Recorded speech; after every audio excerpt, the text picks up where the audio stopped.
extra small. I almost died of that thing. Oh my, it wouldn't even zip up. It was so small, it wouldn't even zip up. Oh my.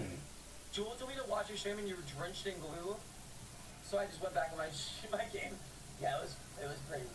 Okay, I think I'm live on I didn't know what was going on, I was blindfolded. the Oh, this is when I was stuck. Oh, this is Boobly screen Boobs. recording. U-Boobs tubes.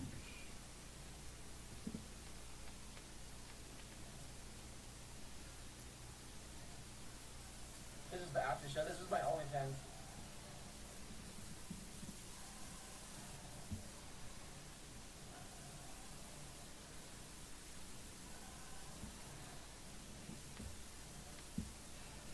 No way! Look at Starvey with the dog wig. Oh my god, dude. She looks so fucking funny. No way! That's when I was stuck. 1, 2, 3, 4, 5, 6, 7, 8, 9, 10, 11, 12, 13, 14, 15, 16, 17, 18, 19, 20, 21, 22, 23, 24, 5, 26, 27, 28, 29, 30, 31, 32, 33, 34, 35, 36, 37. I thought I was gonna die. I was literally stuck in this. 37 second delay. YouTube, you are certainly a thing. I am watching D Fizzy, and I should probably twitch a bit.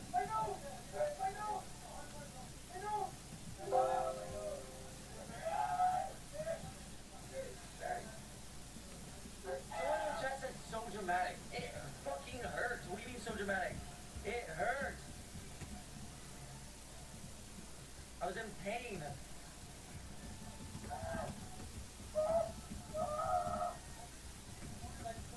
I did not think that was gonna come off.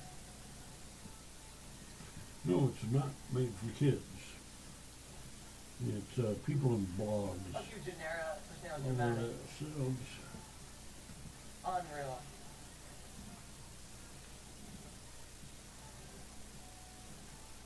Check stream clips. We'll do a stream where we react to stream clips. Yeah, We will react to stream clips. check. Okay, what should I do for the softball? Check. Check. I think that's where we want that. But where are we broadcasting? Are we on? Please tell me you did not take that seriously. You know I'd just be saying shit.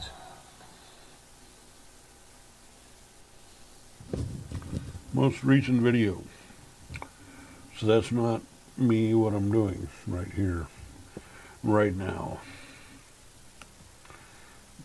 Stop streaming. Yes. I want to use this to do this. It's a wizard. A wizard.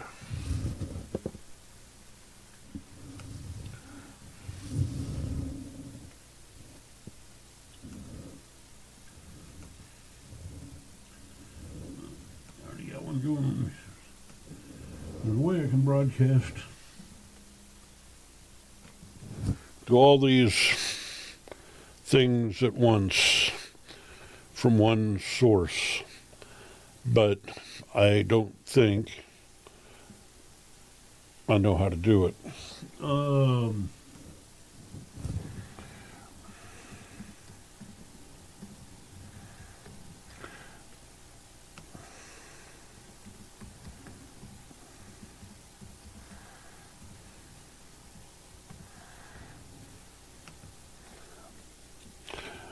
And of course, Twitch gives me shit about.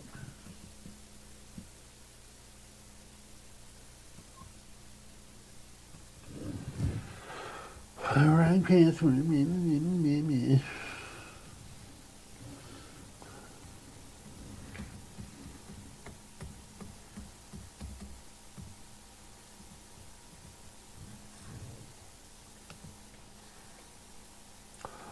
Oh. And now they have to send me a... Fuck you, Twitch. This is the kind of shit that knocks the wind out of my sail. When I have to go through a bunch of bullshit. 697-637.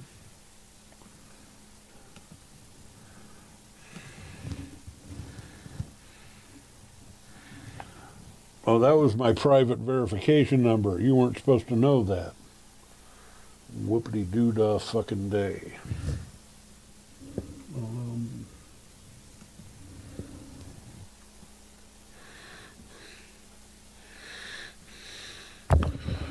Watch me suck.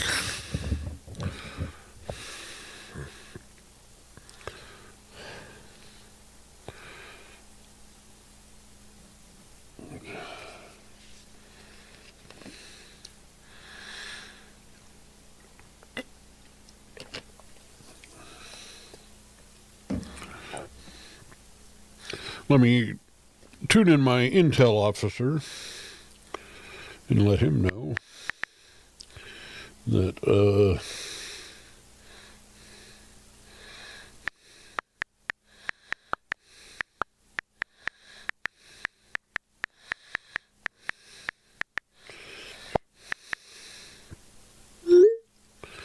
yeah.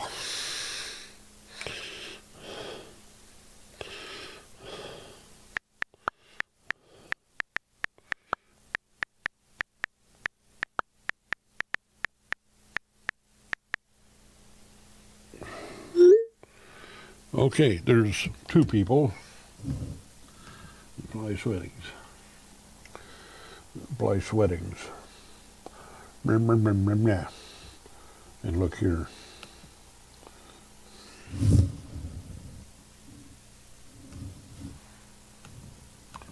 Okay.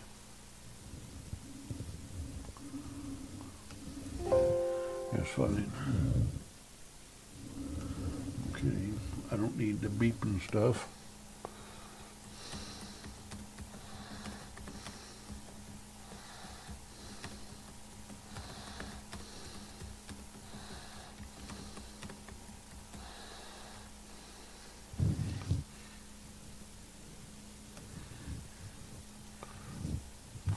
And let's go back and check and see if I am actually alive.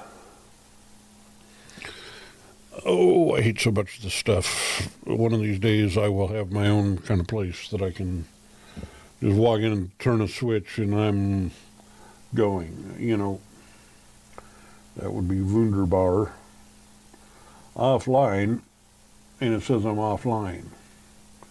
Chrome tuner. My channel. How can I be offline?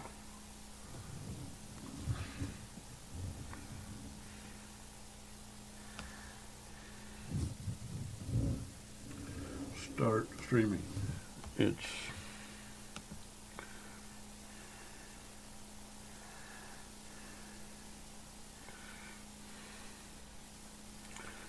la-dee-dum.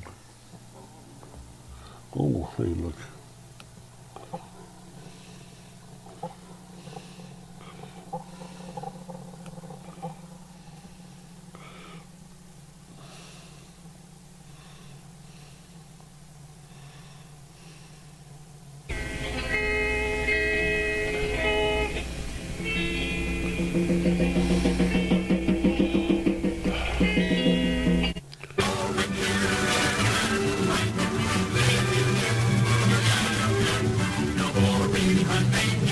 Intro music.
right in there with the musical stuff. The things I can do. Yes, sirree, boob. Hello. So, how are things? I'm asking you a question as if you're actually listening and can talk back to me. Which I know you can't because there's nobody watching right now. That's fine. That is dandy. This is the equivalent of throwing mud against the wall and hoping that something sticks. Well, that there is a bizarre picture. And I'm going to dial up, and I'm just going to spread my link around.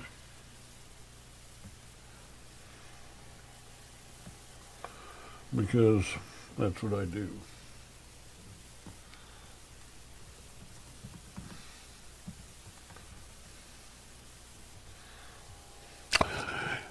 Yabba dabba do. Here I am. I am Chrome Tuna, and you are not. And one thing I want to check in on is my little buddy D Fizzy. Because he's funny and he's clever. And he's kind of cute. He is a twink in the homosexual parlay.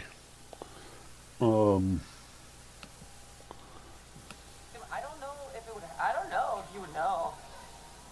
I just don't know if you would know because it seems to be a phone, like especially with my phone itself. There's probably a way I could go rebroadcast his stream. Do you ever have issues like But this? I'm I don't think so. I'm sure people would think that, you're trying to cop that guy's stuff, but I'm not really. Where are we going? I can't. Nowhere. I can't get it to work. I wanted to get food, but I can't get it to work. Alright, hold on. I gotta give starving water. Oh, and he just gets up and walks away right as I was going to say something.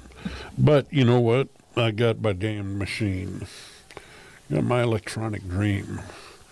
My sonic producer. I ain't no loser. I wanna be a dead boy. Let's see what's in my stuff. Well, nothing of very much interest.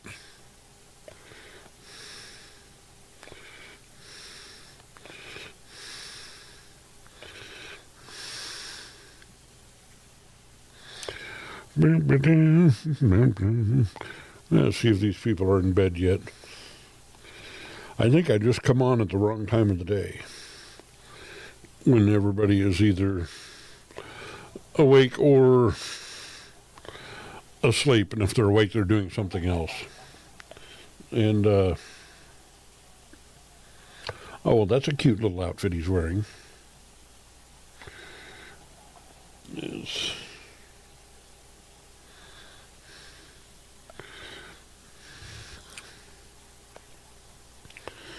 Now, Yes, on my slot. Consider myself a twin? No. I don't know. No. I've never called myself a twin. No. Question mark? This is my answer. Let me fill up on your butt. Had some scuffed moments after his 30-day subathon. His phone literally broke and had to have a new one fixed. I just asked him if he considered himself a twink.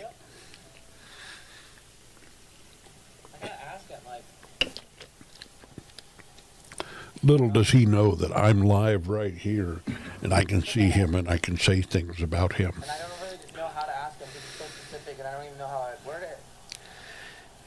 I don't know how to word it. Like, what do I even say? Okay. I just don't get it. We had some things. Restart my phone. Blah, blah, blah. If you're joining me, I have to wonder, was I really coming apart? And what kind of glue you're using. Looks like a couple of people are crawling in on YouTube, which is on that machine over there. and I can't really tell who all's watching me on the, I wish I could for dinner, you didn't. wow. Wish I could for dinner.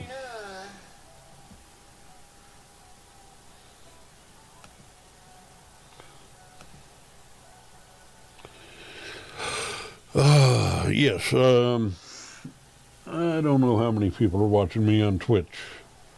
1 or 2, I think. It's kind of hard to tell. Does it feel like my screen gets darker up there, or is that just when the thing is doing the stuff? I don't know. I'm just feeling my way in the darkness, just like many of you are. If you didn't know, years back I used to do a regular nightly show. I hate to compare myself to other things, but you could say an Art Bell type of thing, only weirder. And that was years back on a much better platform, and I used to get quite a few people watching, and it was quite a bit of fun, and it fulfilled my needs for attention as well as my need to act like I have a show.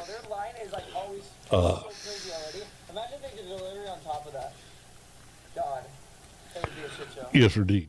So that's what I'm trying to rekindle that in some way here.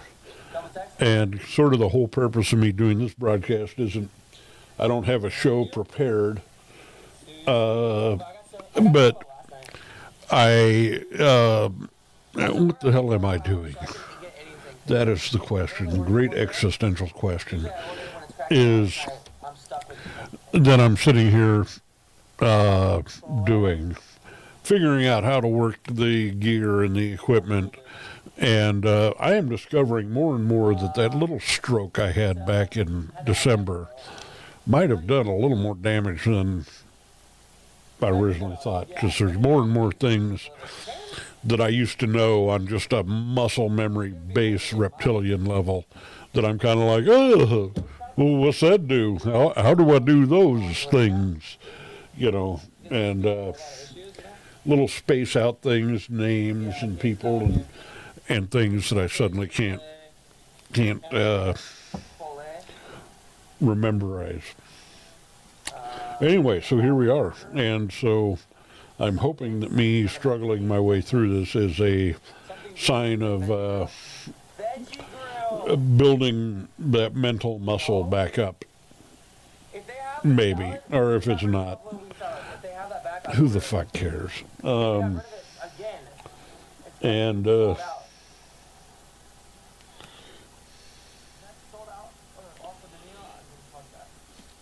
yeah. So, welcome to the chat. Anybody that's there, please chat in the chat so I know that there's chattering going on. One thing I wanted to rant about,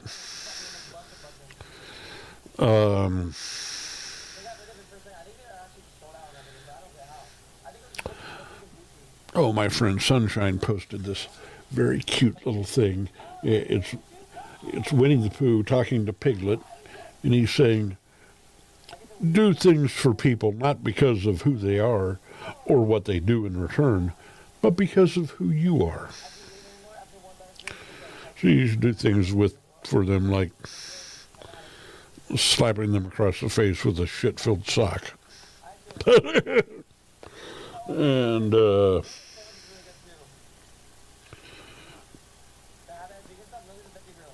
yes, indeed. Well, let me find this. There's a big tour coming up early next year, and I just saw an announcement, a tour schedule here on the chats. How cute, with Jello Biafra.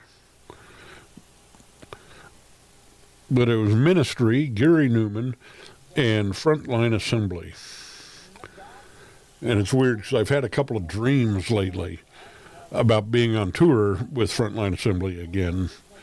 And I did a handful of tours with them back in the 90s and early 00s.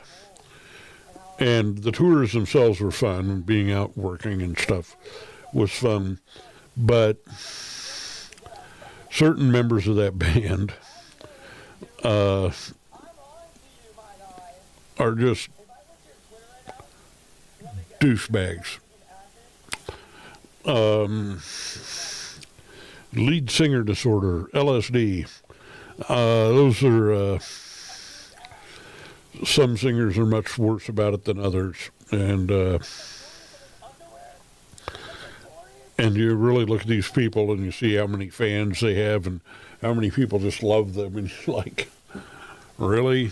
If you really knew that person, if you really saw the bullshit that comes out of their mouth and that they do, you wouldn't be so fond of them. With that band, I really didn't know a damn thing about them before I went on the road with them.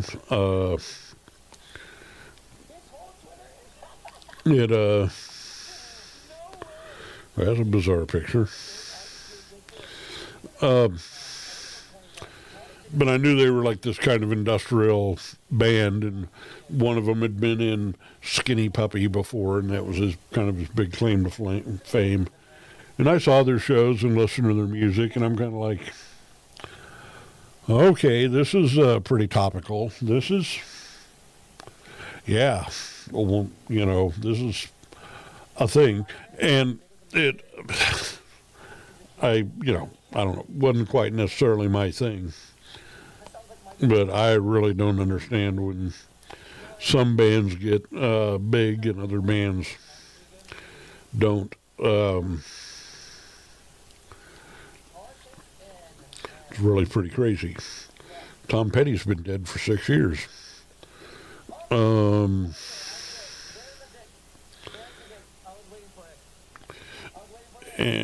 here we go. Be creepy with me. Anyway, I can't find the tour announcement right now, but big tour coming up starting in February. And it's Frontline Assembly, Gary Newman, and Ministry. And it looks like Ministry is the big headliner. I think they've had more commercial success than the others. Although Gary Newman is certainly an all-time legend. And I would love to go see this tour, this show, but it's not really coming anywhere near Topeka, Kansas. The closest it's coming, I think, is Tulsa, Oklahoma. And I don't want to drive to Tulsa. It's also coming to Denver. But it's not coming to St. Louis. It's not coming to Kansas City. It's not coming to Omaha. And I kind of understand why a little bit. It's because market forces. Promoters just don't think it's going to make money here, is the bottom line. Because if they don't think they make money, they're not going to come. If they think it will make money, they'd certainly do it. An old friend of mine does a lot of these type of shows up in KC. I don't know if he's obviously not doing this one, at least not here. But I would love to know the rationale behind it not coming here. And I know how tours get booked, and I know some of the stuff. And I've been involved in things on that level. And it's just not, bottom line, somebody thinks it's not economically feasible to come to Kansas City. I think it is. This would probably more than fill Memorial Hall, but maybe that's not big enough.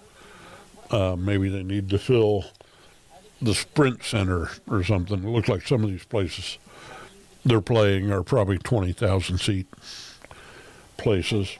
I personally do not like doing shows and productions on that scale, I find it kind of scary.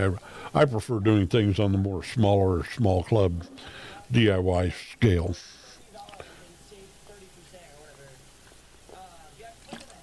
Oh, electrolytes. And,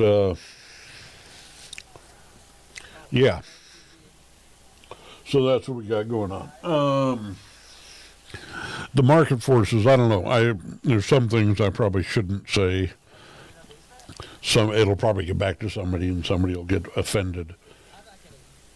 But one of the longtime problems with Topeka is we are just way too close to Kansas City and Lawrence. And the promoters know this. They'll bring something to Lawrence, and they know people from Topeka will drive up to see it. They know that we will drive to Kansas City to see a show.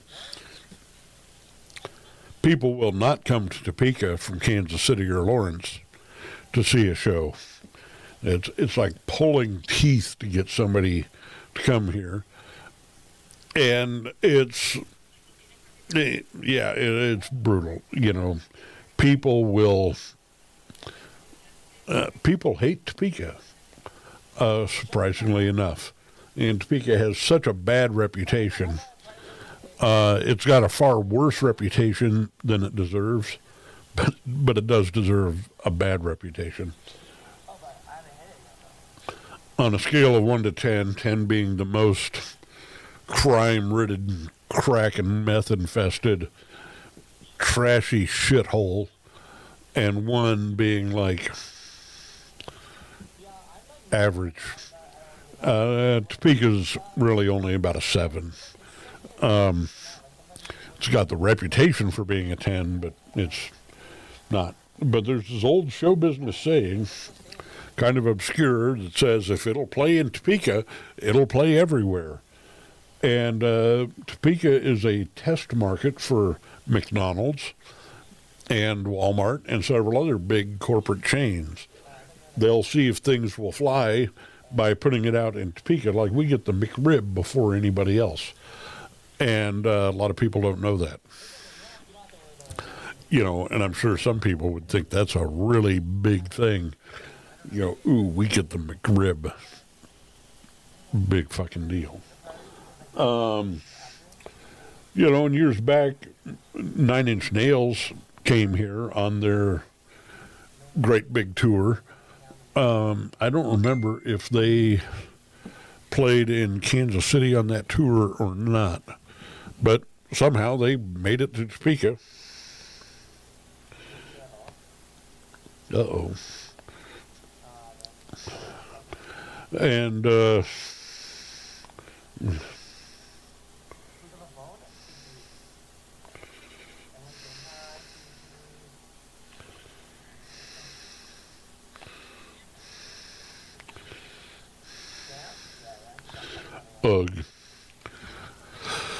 That's one response when I don't really know what to say. Anyway, so there you have it. Topeka is never going to be a grade A market. And I've seen some wannabe promoters in the Topeka area that really think they know what's going on, and they really think they understand the market forces and how things get done, and they don't. They don't at all. There's a lot of these tours, every single show will get bought out by the same big corporation. You know, some big entertainment corporation that's owned by some trust fund, hedge fund, investment company, you know, and they usually own a bunch of radio stations, and they have their whole little circuit in place, and they got their promoters in each town, and sometimes they don't even have that, but they have promoters with a far enough reach that they can, you know, my friend in Kansas City, he does, he'll do shows in Denver that he won't do in Kansas City, because that's what the overlords want. And bands kind of go along with this. A lot of times bands are really cutthroat about getting in on that sort of thing. And a lot of that is run by Ticket Bastard, the people that add the $12 convenience fee to the tickets prices on top of the $7 this fee and $8 that fee and all these extra fees. So at the end of the day, you're paying $125 for a $60 ticket. Yeah, and that sucks. So, who else is on line? Please chat in the chat so I know where you're at, like a fat cat.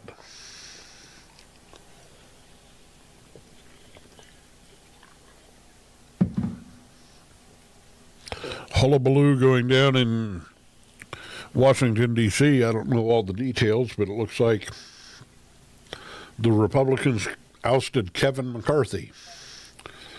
And I'm confused about that. I don't know a lot of the background on that. But they...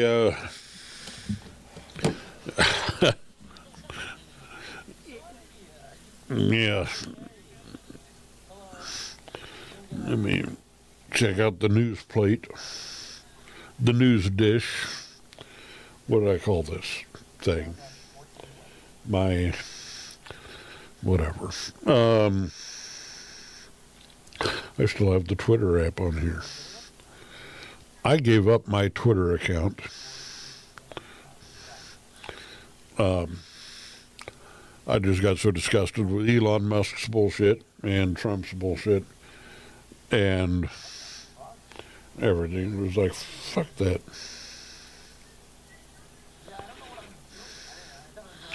Beringer says that many media outlets and influencers no longer support it because it something. Escaped inmate arrested near Kansas City following a weekend chase.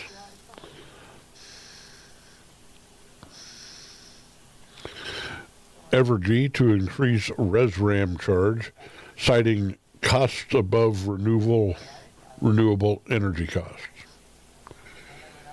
What? How to identify toxic mushrooms. Hadron Collider turned into world's biggest quantum experiment. Whoopity-doo-dah day.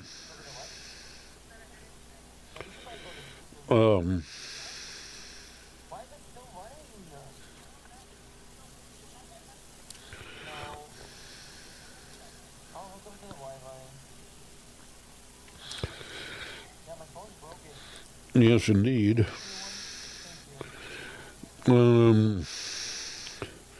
What did Kevin McCarthy do?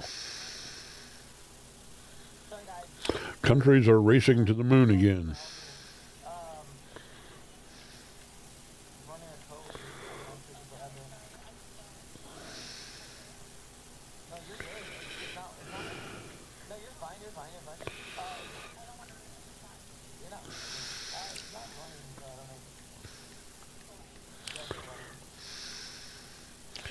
Kevin McCarthy, wasn't he the little ventriloquist dummy?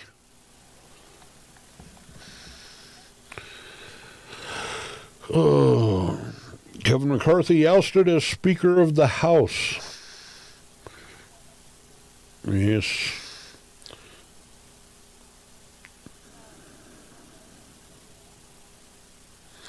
Why is he removed? The ouster came after Republican Party Rep. Matt Gaetz acted Monday night to force a vote on a motion to vacate the office of the Speaker, following through on a threat he made last week to take the gavel away from California Republican while the threat of a shutdown loomed. So, why was he ousted? It just sounds like infighting. The ouster came after Republican Matt Gaetz. That's what I just said. While other speakers throughout history have stepped down after losing the support of their party, McCarthy is the first to be ousted through a vote of the full House in the middle of a congressional term. It's uncharted territory because we've never done that in the history of the United States. Matthew Green, a political professor at Catholic University, told UCBS News. The unprecedented removal of a speaker in the middle of a congressional session has raised questions as to what will happen next and who will be selected to succeed McCarthy. While the situation is fluid and changing quickly, here's what we know so far. Now, blah, blah, blah, blah, blah. So he didn't follow along with the party lines, is what it sounded like, and they ousted him.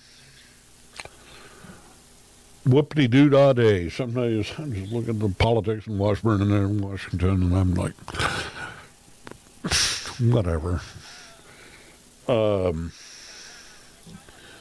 But here I am, and this is my show. Not much of a show, is it?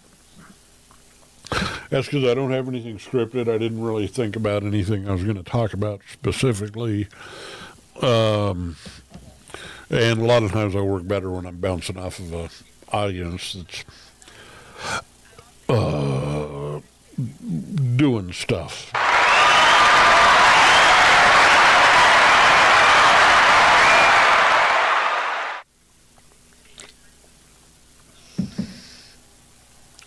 But I also think the stroke I had last December kind of slowed me down a little bit. And I'm hoping to get back into this, maybe I need to drink 5 gallons of coffee before I come on. At least then it'd be more exciting to see me getting up to take a pee. Back to D. Fizzy. He is chatting and talking to people. And, I'm sure that I could get a whole lot of his audience to come over and watch me saying, hey, look at D. Fizzy. Yeah. I know that there's potential for it to work, and that's good enough for me. You know that, we had it working. I know we're going to get it there. We're going to get there. Whatever we figure out, if it's effective,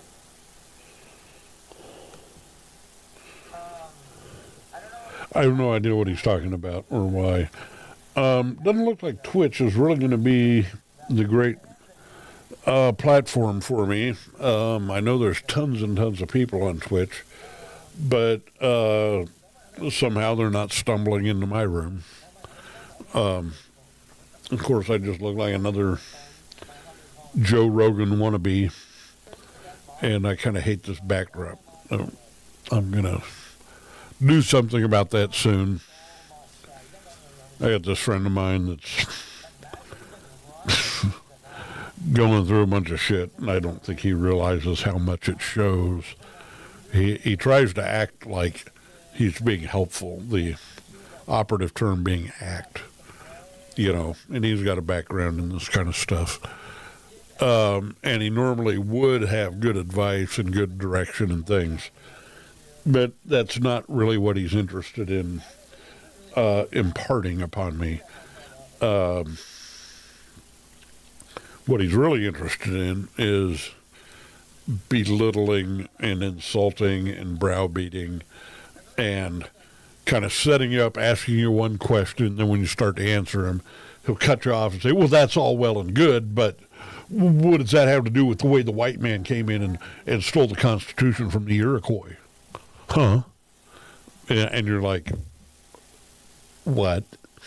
And then, he comes back and so with your show, what are you going to do next? Oh, well, I'm thinking about I'm not interested in what you're thinking about. I'm interested in what you're going to do. And it's like, you idiot. And it's always with this condescending, belittling tone of voice. And then he's like, oh, well, I'm just going to get up and walk away because you're just going to get mad at what I have to say. And that's the classic passive-aggressive narcissist bully type of thing to say to somebody that they're sitting there, that really their whole thing is all about belittling you and talking shit to you and browbeating you down. And then like, oh, you're going to get all mad and irrationally upset about something I'm saying, so I'm just going to shut up. And it's sort of like, okay, shut up. And usually when he's doing this, I'm kind of like, in my iPad looking at anything, Like, well, so what are you looking at? Oh, I'm looking at stage supplies. Well, that's all well and good, but what you really need to be thinking about is what you're going to do when you're doing your show. So, I'm like, well, when I'm doing my show, I'm probably going to be sitting there talking about, well, that's all well and good. But, the white man came in and took this country from the Indians, and he has like 4 or 5 different pet issues that he'll insert in, and he'll cut you off. He's not interested in anything I have to say or anything. No, he's not interested in an actual answer to any of the questions he asked. And it's obvious that he's doing this out of a deep sense of insecurity, and he's projecting his anger at his lot in life, which is really not that bad. The guy's, from where I'm sitting, it looks like he's really kind of made out okay in this life. But, yeah, anyway, people like that just annoy and frustrate me. And what can you do about it? You can just tell them, I consider him a friend, but so many times I'm just like, why are you bothering me? Why, why are you making this a concern and act like you're so heavily invested, yet you don't want to listen to a goddamn thing anybody says? Oh, well, I taught this stuff in school for years, and I'm just kind of sitting there like, if this is the way you taught your kids, it's no wonder that not a single one of them is working in this industry. Whatever. It's frustrating. And a lot of times my way of dealing with people like that is to just kind of tune them out, tune out whatever they have to say, get on my iPad, look up some other videos, and just, yeah,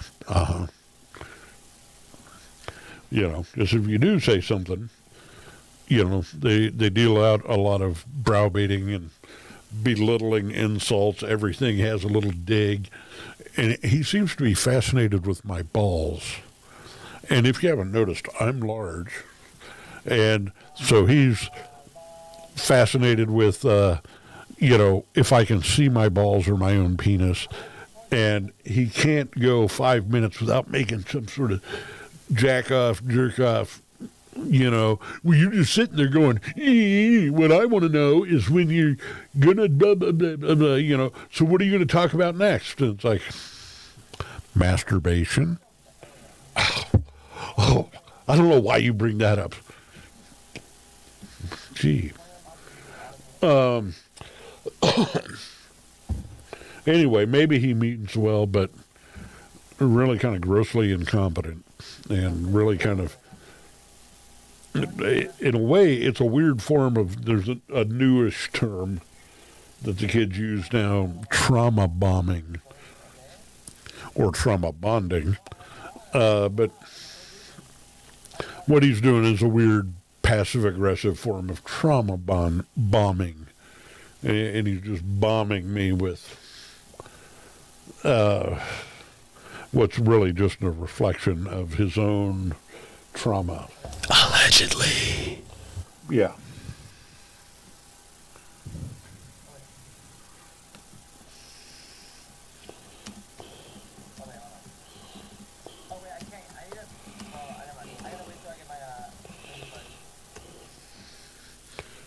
And sometimes I just say silly things. Anyway, enough of that guy. Fuck that. But yeah, after listening 45 minutes, it's kind of like I come in here, and I'm wanting to have a good time, but I just got, somebody just dumped 3 wheelbarrows full of shit on me. And I need to learn to just blow that off, whatever, let it go. Recognize that he's operating out of his own weird problems and stuff.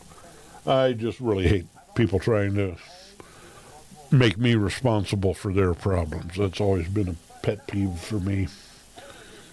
And of course, one way to deal with it is to just laugh in their face when they do that, and then let them get pissed off. Just like, you're just as mad as you want at me. Doesn't matter to me. These are your problems. These are your issues.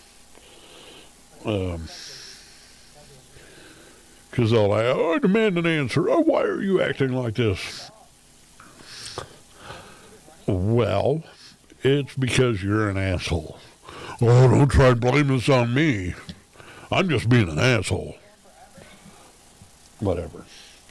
Big deal. I don't know. I should just shut up about that. And who gives a fuck? About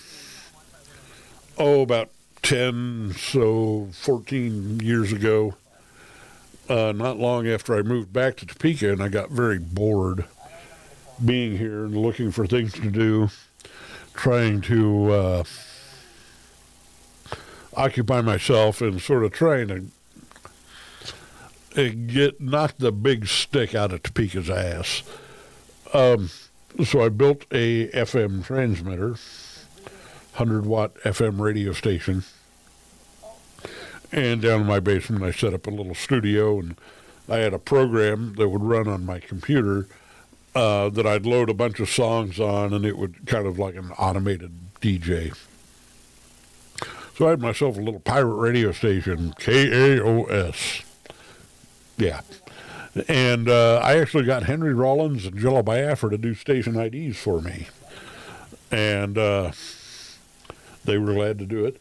And so I'd load those station IDs up into this program that would automate, kind of random playing the songs.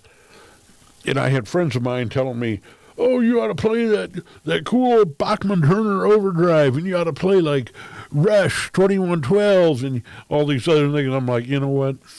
You can hear that shit on regular radio. Those are bands that have gotten way too much of their own airplay.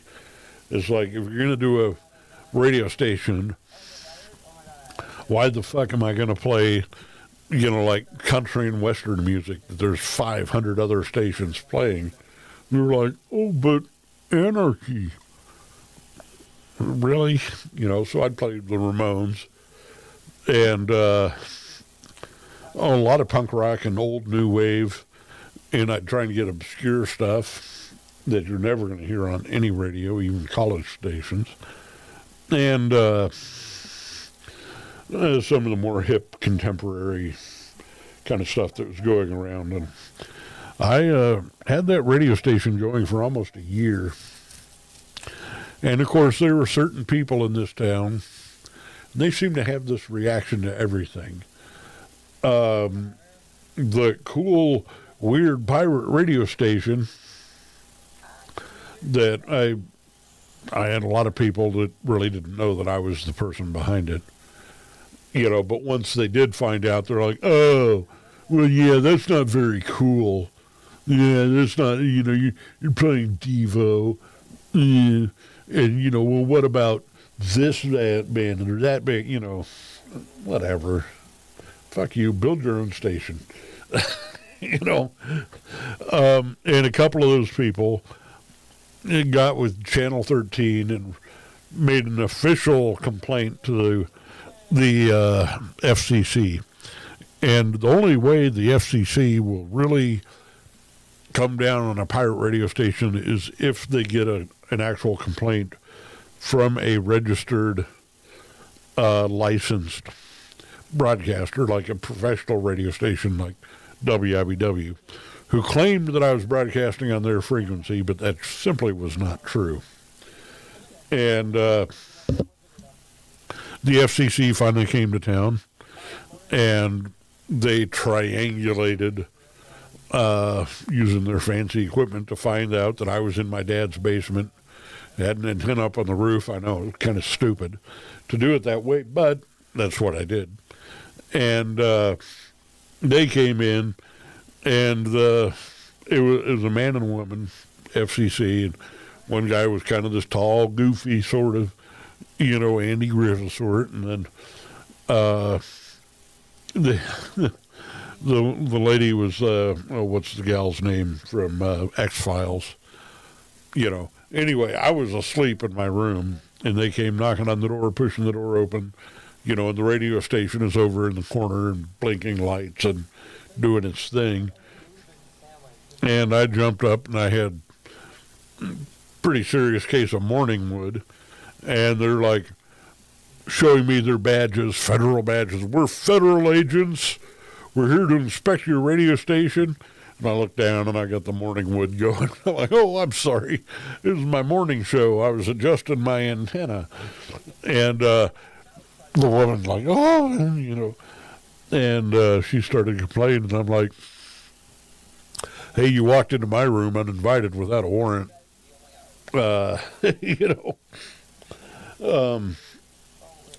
You can't really go complaining about what you saw once you got in here.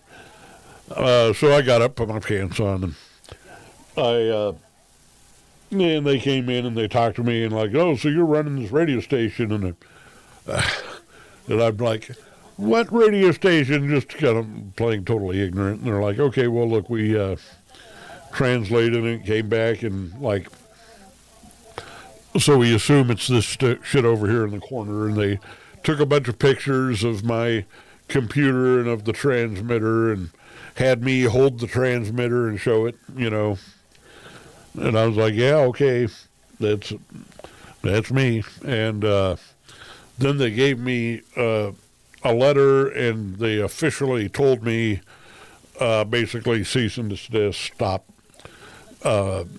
stop operating your radio station, or we will come back and we will lecture you again. And we will taunt you again. So yeah, my radio station was busted.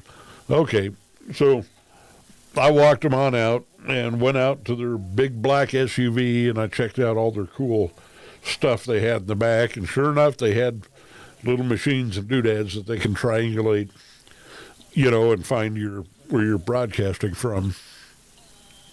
But then they let it slip that somebody with WIBW had basically stalked me down, found out where I live, and had given them the address. And they said that tracking me down was just a matter of forensics, in case they had to make a case. I almost had them, they kind of slipped and sort of told me who, at least from WIBW's side, who had made the complaint and who had snitched me out. And it, of course, was somebody who damned well should have known better. And one of those people that, somebody's doing something and I have a chance to fuck it up for him. I've got a chance to fuck somebody over, and I'll be goddamned if I pass it up. So, whoop-de-doo-dah-day. So anyway, I waited a couple of days, and then I fired the radio station back up and broadcasted for another, couple of months. And then some other stuff happened, and I kind of had to shut that down and put it aside. But I've been thinking about doing that again. But nobody listens to the radio anymore, sometimes in their cars. But, then one of those people, months later,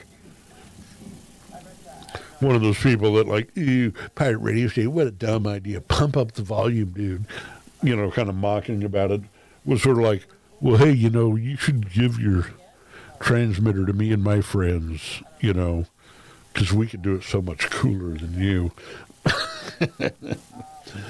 Yeah, asshole, go build your own.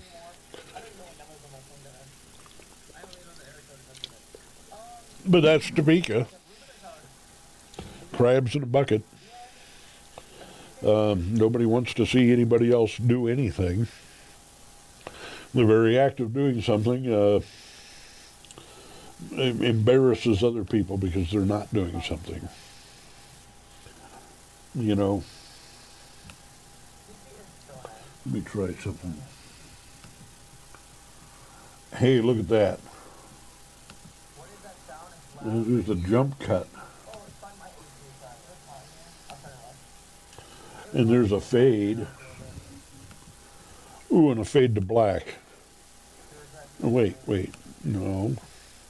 You're not going to do that. Salad radishes. I am a radish. It's a buffalo wheat sauce and vegetables. So good. I'll run a second with you. I'll bring my phone. Wait. I'll have to get ran over by a car. Okay. Looky here. Yes, done. See that? I am transitioning. Transition. Yeah. Anyway, so I had a pirate radio station. I've actually done something with my life. I actually did something that kind of, for that year that it was going, I was getting all kinds of real positive feedback. And I'll probably do it again. The people liked it. People were like, holy shit, there's a station playing the Ramones and the Devo and Talking Heads and even more obscure hardcore punk rock stuff, DOA and 7 Seconds. And, of course, one of the little hipster dipshits. Oh, you're not paying copyrights on those bands. And it's like, well, truth is, Kevin Seconds gave me permission to play anything from 7 Seconds. So did Joe Shithead. So did these other bands. Most of what I'm playing is bands that I know and I'm friends with, and I wrote a bunch of emails, and they all said, like, oh, yeah, no, cool idea. Sure, you can have it, our permission to use the stuff. And they're like, what the hell would we do about it anyway? They were just glad that somebody was playing their shit on the radio. But somebody has a problem with that, because that's what Topeka does to people. It trains you to have a problem with something. You know what I mean? Vern. So I'm waiting for this transition shit I did with the picture of the little girl with the astronaut sticking out of her head, and another picture of a UFO. Because I'm using this. Wait, how quick did that come up? Blah, blah, blah. Okay. Wow. Oh, and there's a huge, much larger delay on the YouTuber thing. But what I'm talking about is being able to cut away to these other scenes and then come back. And is it working? Fade to black. Fade to nothing.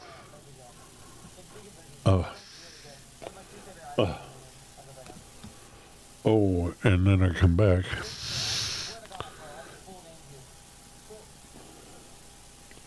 Wait, I didn't mean to do that. There I am. Yes, sirree. And here's that picture.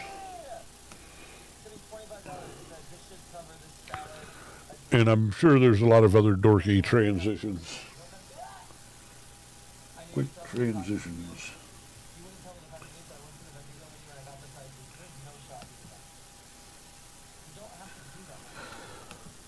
Cut. Just a jump cut. Fade. Then a longer fade. Ooh, that went to black. Oh no.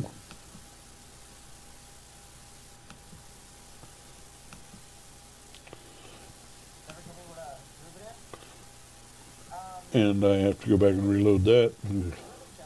I don't quite understand how this works, but you see, this is what I mean by when I'm doing the show and learning the software. And I got to get to a point where it's really kind of transparent and seamless, where I can do this stuff. And somehow, that's right. Anyway, if you're watching, chat. Just say hello in the chat group or something. Maybe I'm coming on too late at night. I sent out some messages like telling people I was live and I'm busy with something else. Oh, I'm going to bed. I got to get up early in the morning. Blah, blah, blah.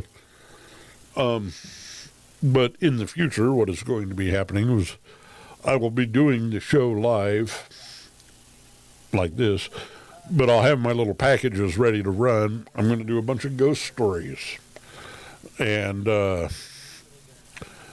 I'll play those and record the show and then upload that to YouTube so people will have that to watch as kind of a standalone show. So I highly doubt anybody's going to sit there and watch this bullshit. At least not in this form. And why is that not? Yeah, now that should be back. And there I am. Oh. Unknown caller from Olympia, Washington. Let's see who this is. Hello. Is this safe? Who? Why, it was a wrong number. That was the most exciting thing that's happened all night. Is this safe for? Okay. From Olympia, Washington. I know somebody else in Olympia. Whatever. Okay, so here I am. The one that you love. And I'm chatting and babbling. And what time was it? 11:36, so I've been on almost an hour. About an hour. And I've kind of accomplished two goals. I've learned how to do little simple transitions from this to that. Oh, I know why that's not going. It's because that's on a different machine. That's one of the things I have to learn on another night, is how to broadcast to several sites off of one instance of this.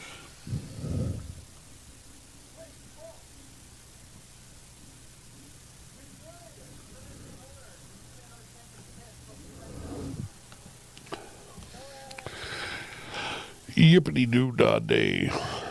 And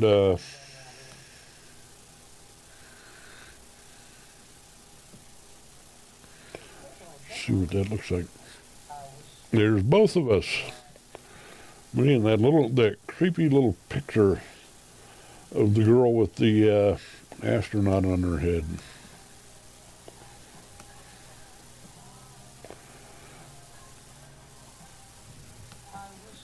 And I'm sure there's a lot of those goofier barn door transitions and flapper and then checkerboard fades, whatever kind of stuff.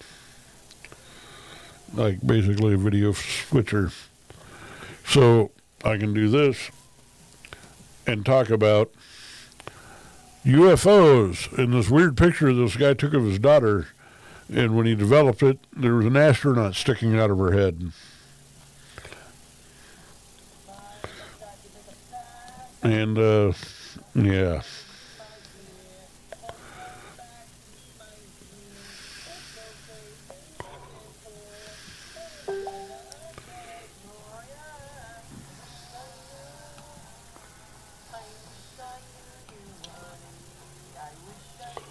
So that's one story from my past of like a lot of narcissists, all of my stories are going to be where I'm either the victim or the hero. I'm never the villain. Except a lot of my stories, I am the villain by everybody else's standards. I was the villain that put together a pirate radio station and broadcasted all this outsider music, outlaw music. And some people didn't like that. People that should have liked it and that normally would have liked it. But the fact that they were not the ones that were doing it made them not just not like it, but opposed it. And again, that sort of thing's always sort of cracked me up. It wasn't my idea, therefore it sucks. Well, but I'm not saying I'll never do it again. I've still got the transmitter. I've thought of a couple of places where I could put the antenna and relay a signal to it.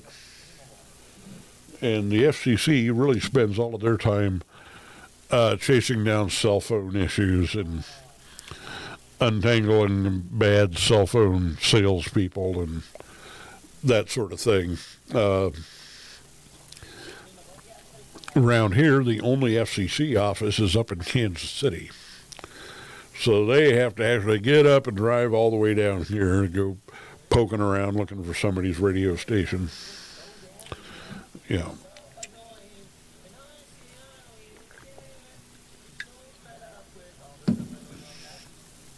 So for anybody who's actually watching that heard the cool punk rock pirate station back in the OOs, yes, indeed, that was me, as if it wasn't kind of obvious. There was the whole Phelpses were going great guns, picketing, and there was different groups that were opposing Phelps. Oh, we're going to take in Phelps and we're going to flip the script on him and we're going to go picket his church to see how he likes it. Phelps was like, bring it on, pay more attention to us, sure, give us more attention, we don't care. In this little group, Unity Boulevard, bunch of little asswipe dulcet idiots. The thing is they were really just as homophobic as Phelps. But I think a couple of them saw a way that they could make some sort of grab for power and relevance. And somehow I got crosswise with it. Well, one thing they tried to do was they tried to pass a ordinance in Topeka that would have made it illegal to picket on the streets. And I was like, no, really bad idea. Really, really bad idea, especially in this immediate post 911 atmosphere where we had Homeland Security and the Patriot Act suddenly coming into being. And they would have been more than glad to give us just such laws. And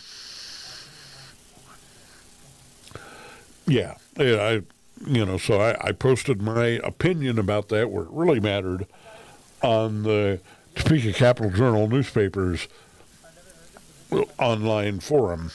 And of course, that made people like this asshole named Agnostic. He's one of these like, I know everything, you know nothing. I'm right, you're wrong. I'm right about everything. And if I say it, it's golden. And if you say it, well, you're just a Nazi. And he's one of those fuckers that just cannot stand to be incorrect and cannot stand to be proven incorrect.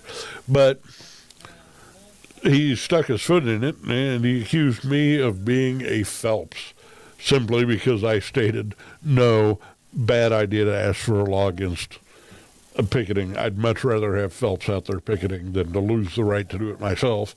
This is kind of the basis of the foundation of our democracy and the First Amendment. So basically, an ordinance like this would never fly anyway. That just proves you're a Phelps. And then this agnostic guy says, I've got an abundance of evidence that proves you're a Phelps. And I'm like, bring it on. Lay it out on the table. Let's see this evidence. Show it. And instead of doing that, he banned me from the group, banned me from the online forums. But that wasn't enough.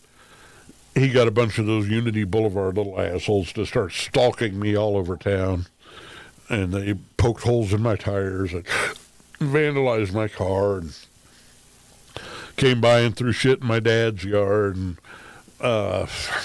they'd found out where I worked, and they'd call up the boss and, you've got this asshole Nazi Bob working there, and he's a Nazi, and he's horrible and bad, and we're not going to eat in your place if, and my boss, one boss, Doug, he kind of asked, well, have you ever eaten in my restaurant before? Well, no. And like, why do I give a shit if you're not going to come here? Like, I'm doing fine without you. Fuck off. And he came and asked me about it, and I told him, well, yeah, no, it's just this group of little assholes from the internet. And they're mad because I pointed out that they were wrong about something. And being, if you remember that Happy Days episode with Fonzie, when he was,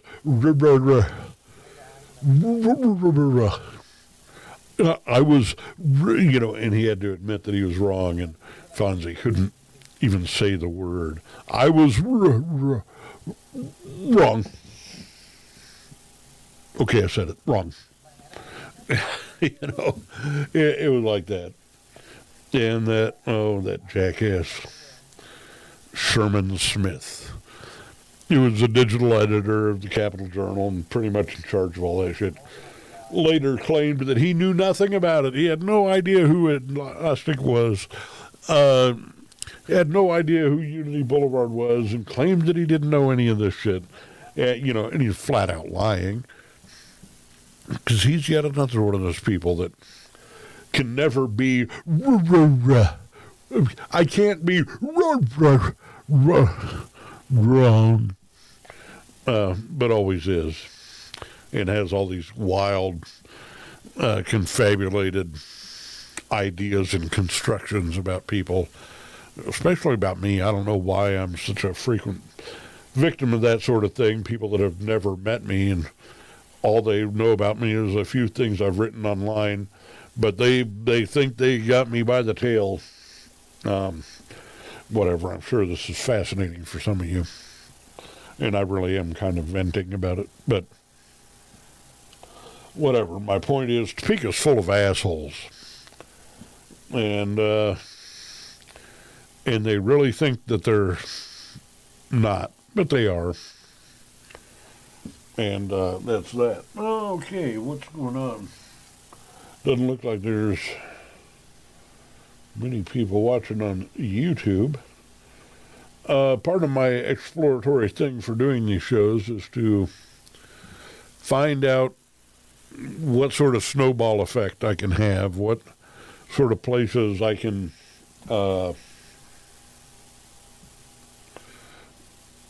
I can broadcast, what platforms I can broadcast on, and actually find an audience. There's a couple of people watching on Twitch. I'm not broadcasting on Facebook. I just posted links to these other things. And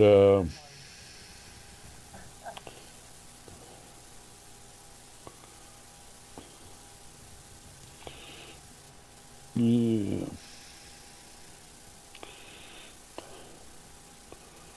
Oh, that's neat. There's some neat things out there. Yes, indeed. Oh, the Dana Chandler trial is going to start up pretty soon. And I should probably package up a little thing about that. for those who don't know, about 23 years ago, I think in the year 2000, there was a double homicide here in Topeka, out in the southwest part of town, of Karen Harkness and her boyfriend, Mike Cisco. And Mike Cisco had just gone through a divorce. Actually, the divorce had been over for like 4 years at this point. And everybody suspected his estranged wife, Dana Chandler. And they went out and only collected evidence and testimony that they thought framed her, They took their case to the DA at the time, Bob Hecht. And Bob Hecht is a huge asshole in a lot of ways. But he did look at this case, and he looked at the evidence, and he's like, you haven't got a case. I'm not convinced this woman is guilty. You have no evidence. Nothing here really says that she did it.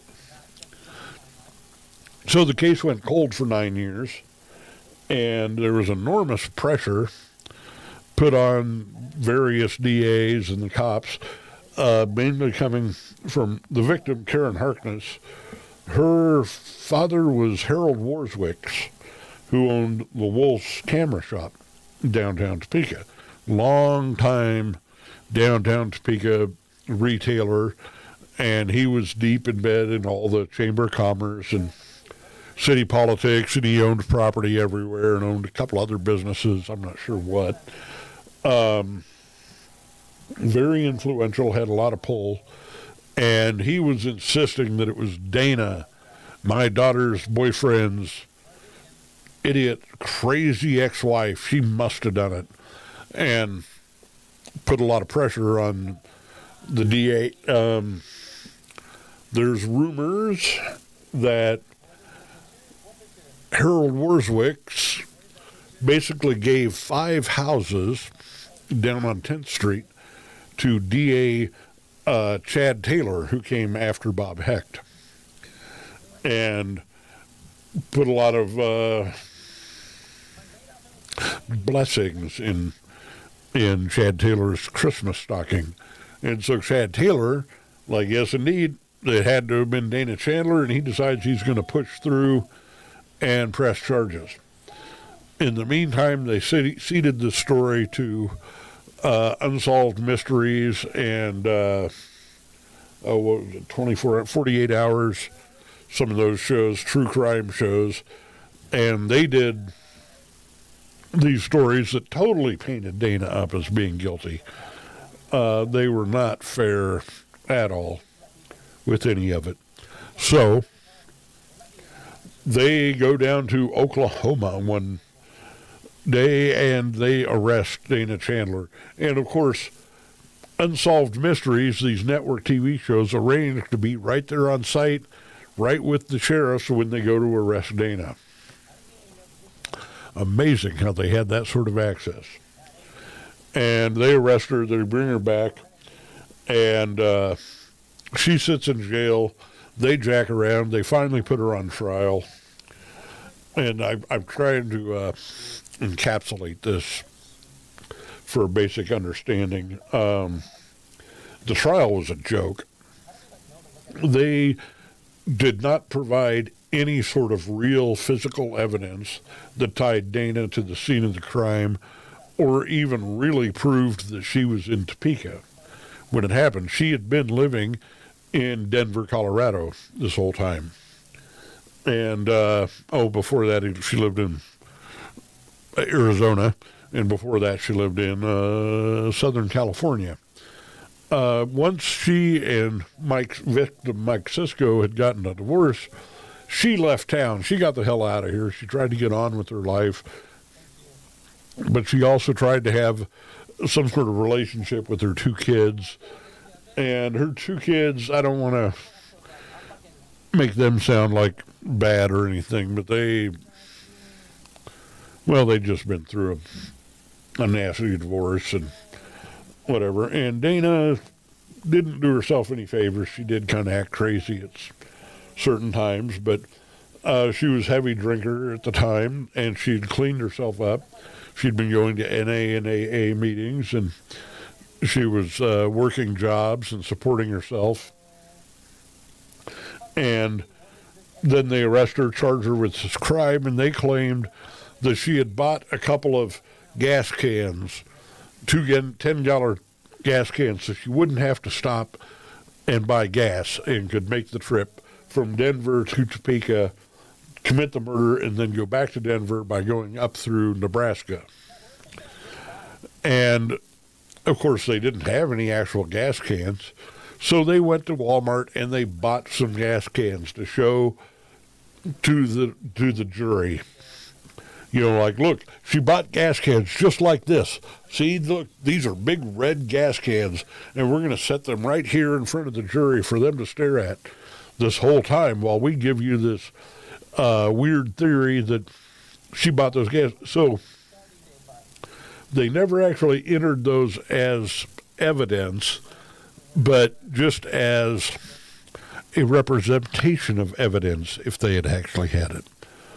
And there was a prosecutor named Jackie Spradling, and she was just a nasty little beast. She told all kinds of lies. She misrepresented stuff. She lied to the jury. She lied to the judge.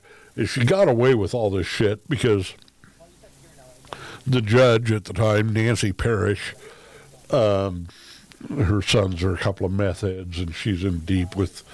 Her husband owns a bunch of businesses and buildings and things in Topeka, right along with Harold Warswick, one of the victims' fathers.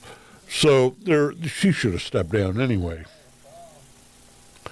But she allowed this Jackie Spradling to pull all this bullshit, and the jury convicted Dana Chandler of the crime. But then some other watchdogs jumped up who'd been watching the whole thing and said, no, wait, this is bullshit. And they wrote a report and complained to the Kansas Bar Association, or the Kansas Supreme Court, I'm sorry. And the Kansas Supreme Court unanimously vacated the convictions and said, no, Chandler didn't do this, we're going to throw out those convictions. And they also unanimously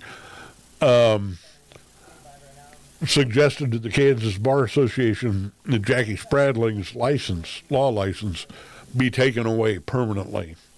Like, disbarred, you need to be out of the legal community. Fuck you, you nasty little lying bitch. It was proven that one of the cops who was in charge of the investigation just outright lied about a bunch of things. He lied to the jury, said that there was a restraining order against Dana Chandler, and there was no such restraining order. But the jury heard this, and there were problems with Dana's defense, but the jury was just gullible, and they said, somebody said that there was a restraining order, so there must have been one. Fact is, no, there wasn't. And this cop knew it, and so did the DA and the prosecutor. And then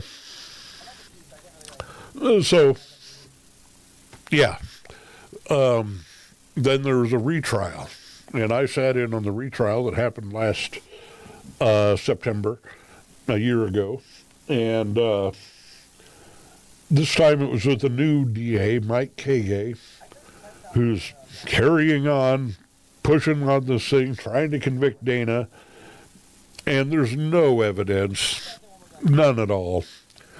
There's no credible testimony, no credible witnesses. They tried they tried to completely misrepresent some of the forensic evidence that they had, like phone records and stuff.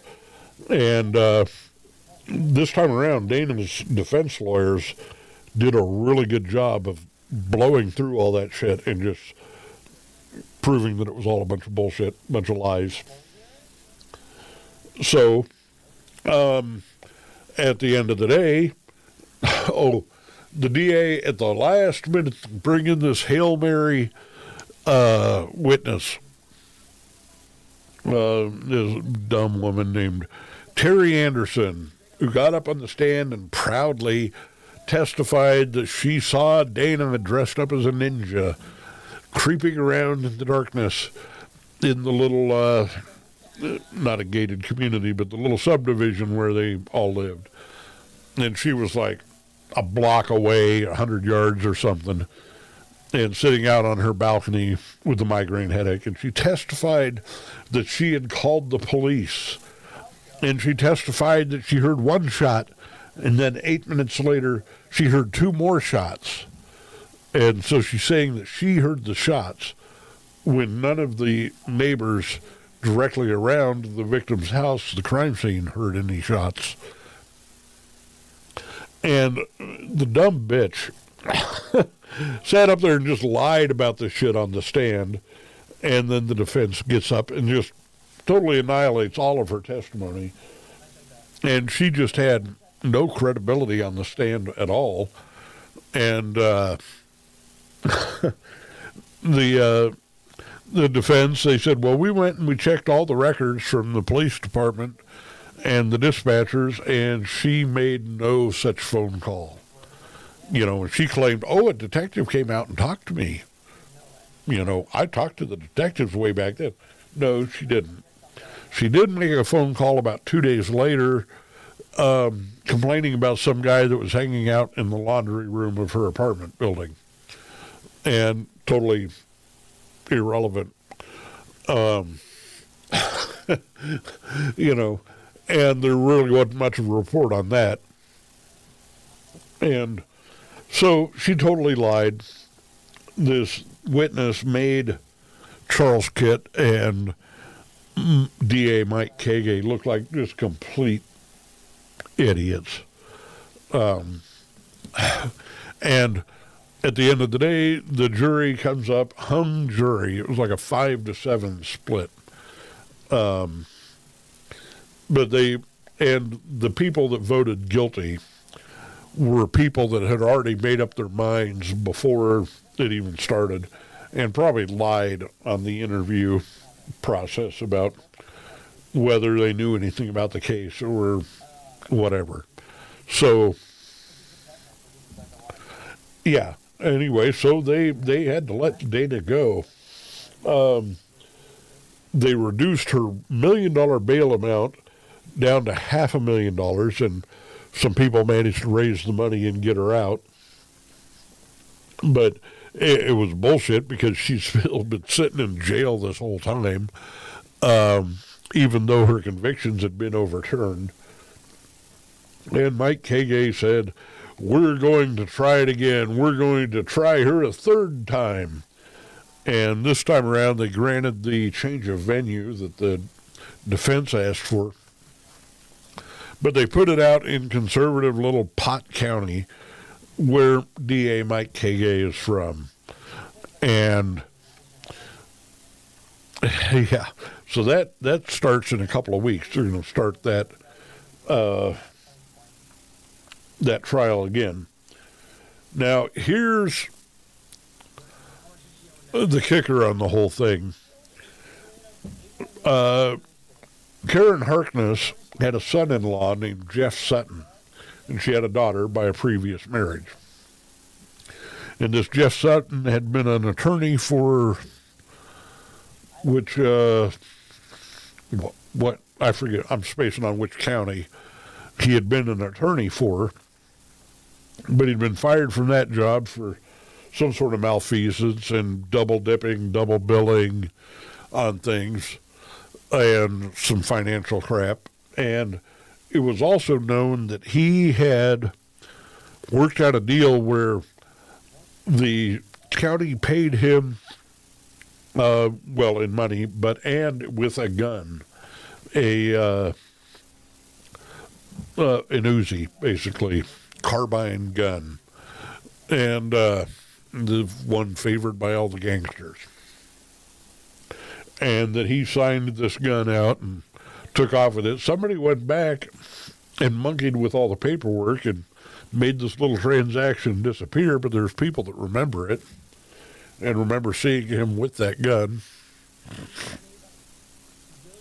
Coincidentally, the type of ammunition used to commit these murders came from that exact kind of gun. Now, this Jeff Sutton, being the son-in-law of one of the victims, stood to inherit her entire estate, him and his wife, the daughter of the victim. He had keys to the house. He had access to the house. He could come and go. Nobody would ask any questions. And Harold Warswick, the big old granddaddy moneybags of this big fortune, which by Topeka's terms, I have no idea how much it is, but they owned a lot of pretty prime real estate. He had died. He had passed away in the intervening years. And so all of this fortune and money and property and stuff would come right to the daughter, whose husband is Jeff Sutton. And there were some hairs stuck to one of the shells that they found. And a while back, a judge signed a warrant to collect DNA from Jeff Sutton. And so far, they have never actually executed that warrant. Somehow, Jeff Sutton has managed to evade any of this. There's an article here from the Topeka Capital Journal. And somebody posted asking, has D.A. Kage compared the DNA from Jeff Sutton, the son-in-law of murder victim Karen Hartness, to the DNA profile developed from testing done by the FBI on the single Caucasian limb hair found attached to one of the shell casings recovered from the scene of the double homicide. So there's people bending over backwards to protect somebody who actually always made a much better, more likely perpetrator than Dana. And of course you got the egos of law enforcement and the political aspirations of various DAs, that once again this is going to show an overzealous prosecution where they broke all of the rules and they what am I saying? They fucked up.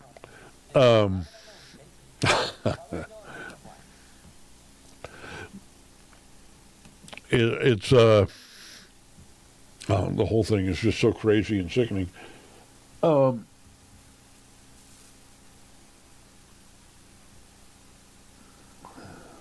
Wabunsee County, that was the county that Jeff Sutton was a legal attorney for.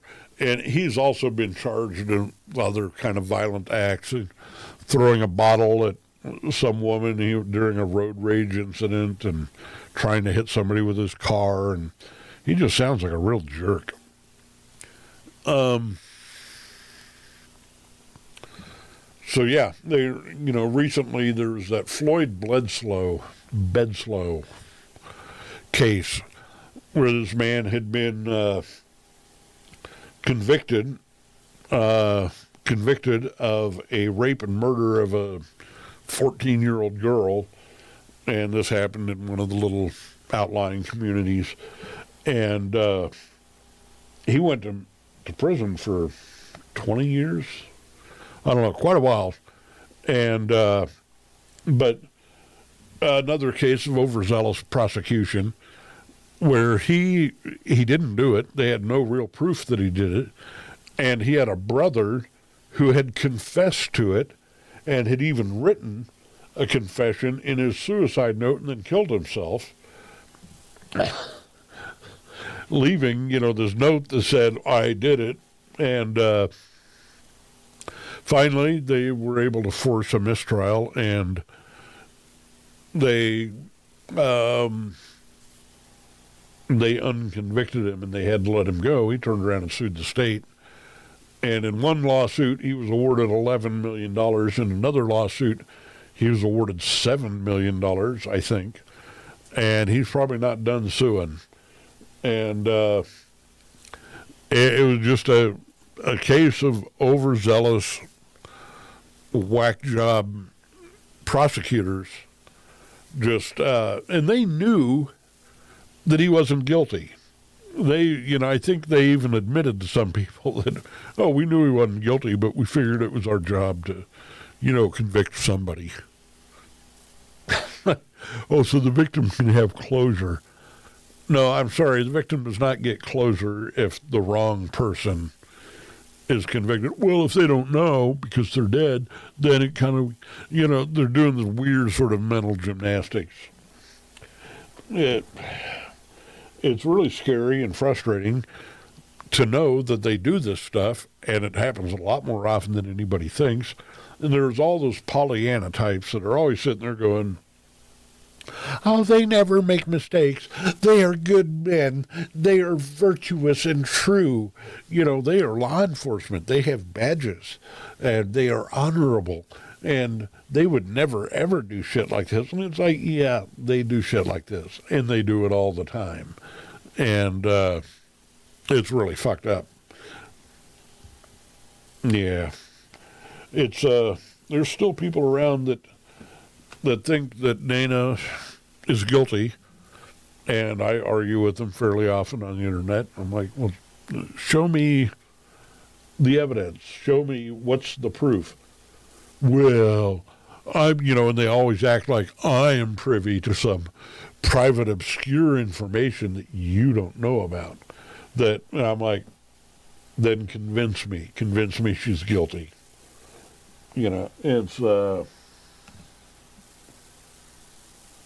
fucked up. So anyway, we're into October now. And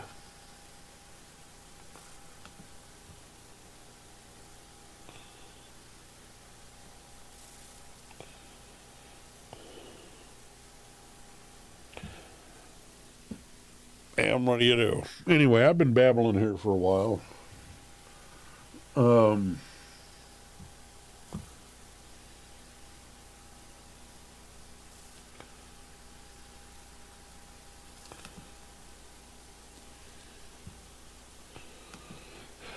And I'm pretty much running out of steam. So I'm going to say that this was a successful show because I learned how to do something with the little broadcasting software, which was I learned how to switch back and forth.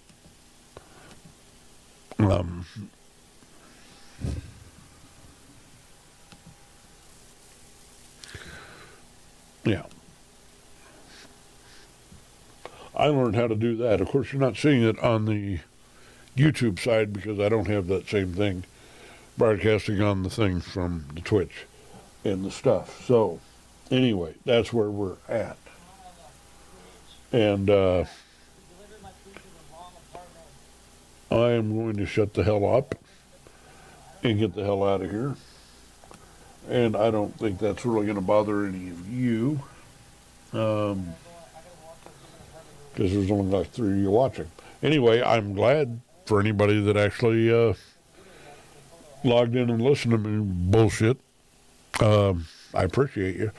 And I'll be back on, and my shows will gradually gel and come together and be a little better and more interesting. So thank you and good night.